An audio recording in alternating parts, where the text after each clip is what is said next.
Tesla has released prices for the Kia EV5 in the United States. Yes, we already have the price here in Australia and, of course, in Europe. It's been on sale in Australia and Europe for a while now. Should you consider an EV5? It's a direct rival to a Tesla Model Y. Well, the EV5 in the US is a little different to the version overseas. So here's my take on the Kia EV5. Hello, my friends. Welcome to the channel. I'm Sam Evans. You're watching the Electric Viking. If you're interested in an upcoming couple of potential trips to China to see the auto shows there and also to test drive some cars in China, send me an email, contact@theelectricviking.com, and I'll add you to our mailing list. The Kia EV5 has officially arrived in the UK. It has up to 329 miles of range. And, well, it's also coming to the US in 2026, apparently. YouTube's new algorithm means that you're often not getting all of our videos in your feed. There's 7,500. I'm pretty sure you're probably not seeing a lot of them. In the description, there is a link to our newsletter. Click on that and you can get an update every day of all the latest news in the electric car industry. On the 10th of July, Kia said they're officially heading to the United States, to North America, in early 2026. So the Kia EV5 is clearly Kia's response to the Tesla Model Y, and it's available in 3 trims. There's the Air, the GT line, and the GT line S.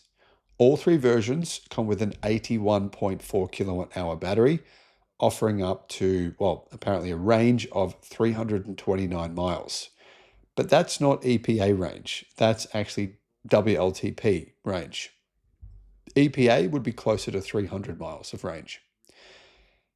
It's a 400 volt platform too, so it's not Kia's newer platform. Charging speed it's okay. 10 to 80% takes 30 minutes. So yeah, it's a little slower than some other options you can get. All 3 versions of the EV5 are powered by a single front motor. So it's a front drive vehicle. Kind of odd for an SUV, I think. But anyway, it puts out 214 horsepower. That's 160 kilowatt and 295 newton meters of torque. And I believe it's actually a BYD electric motor. In Australia, it comes with the BYD Blade battery. The EV5 can go from 0 to 62 miles an hour in, for an EV, fairly slow pace of 8.4 seconds. Yeah, it's front-wheel drive, doesn't have a whole lot of power, and it's got a pretty big battery. This should help with efficiency, but it doesn't really, and the reason is because it's kind of shaped more like a traditional SUV, a bit more like a brick.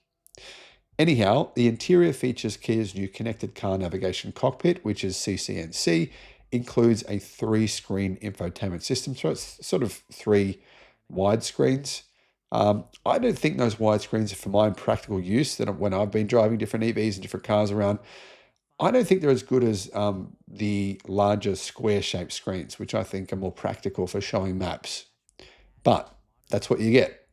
There is a 12.3-inch driver display and navigation screens with wireless Apple CarPlay and Android Auto. There is a 5.3-inch climate control display, a customizable 12.3-inch heads-up display, which is good. I think having a heads-up display is a good feature. That's on the higher trim options. So the size, it's actually a bit smaller than a Tesla Model Y. It's 1,875 millimeters wide, 4,610 millimeters long, so about 4.6 meters long, and 1,675 millimeters tall. The wheelbase, 2,750 millimeters, and that means that it's actually a kind of a similar size to a Kia Sportage, not much different. Boot space is lacking a little bit. It's got about 60% of the boot space of a Tesla Model Y, for example. The prices. Okay, in the UK, it starts at, I think, it's okay, the price. It's £39,000. That is 53,000 US dollars.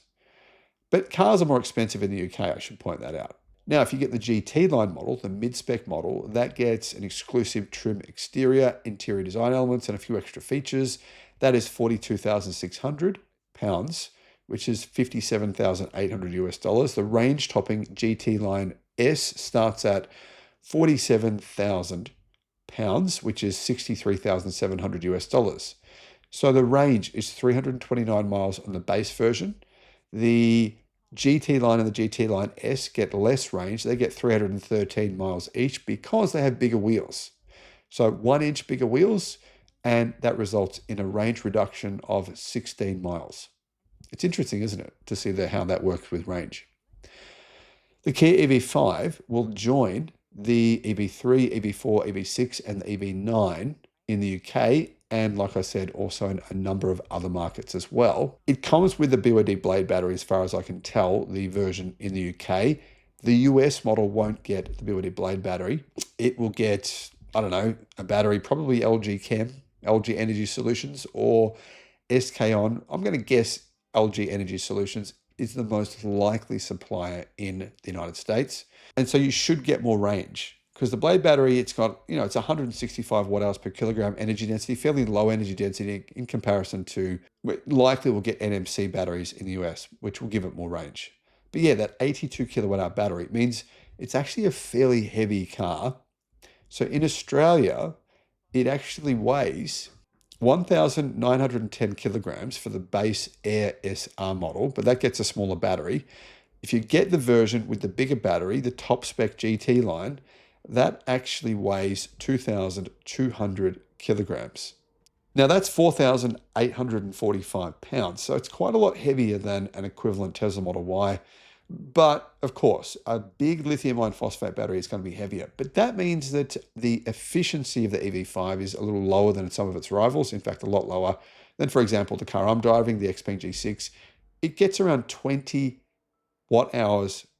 It uses around 20 kilowatt hours per 100 kilometers of driving. So per 60 miles of driving.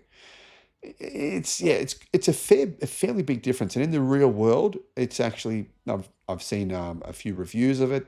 It seems like the efficiency is something that journalists think should be better, should be improved. So that's one reason that I personally, I probably wouldn't recommend it. I just think there's other better options on the market where you get more range, better efficiency.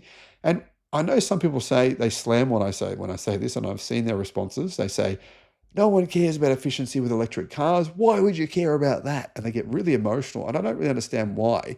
To me, this is more of a logical scenario, because the difference between getting 15 or 16 kilowatt hours per 100 kilometers of driving, or per 60 miles, and getting 20 or 21, that's like the difference between driving a 4-cylinder car or a V8, an 8-cylinder car. The efficiency difference is enormous.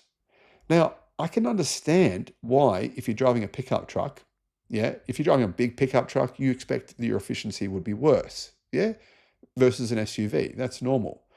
But if you're driving an SUV with less space than another SUV, so another SUV costs the same amount of money, has a lot more space than your car, and has range that is basically the car is 30% more efficient, or even maybe 35% more efficient, then you've got to ask yourself the question, is getting a car with the Kia badge worth paying a premium for? Because you're paying a premium. You're getting slower charging speeds, relatively slow charging speeds, in fact. You're getting way lower efficiency than rivals. Is it worth paying the premium? You're paying a premium for that. You are, to get a Kia badge. I don't think it is. I don't think Kia has some sort of amazing advantage in the EV world. Software, you can say, well, Kias have amazing software, therefore that justifies paying the premium. That's why I don't understand.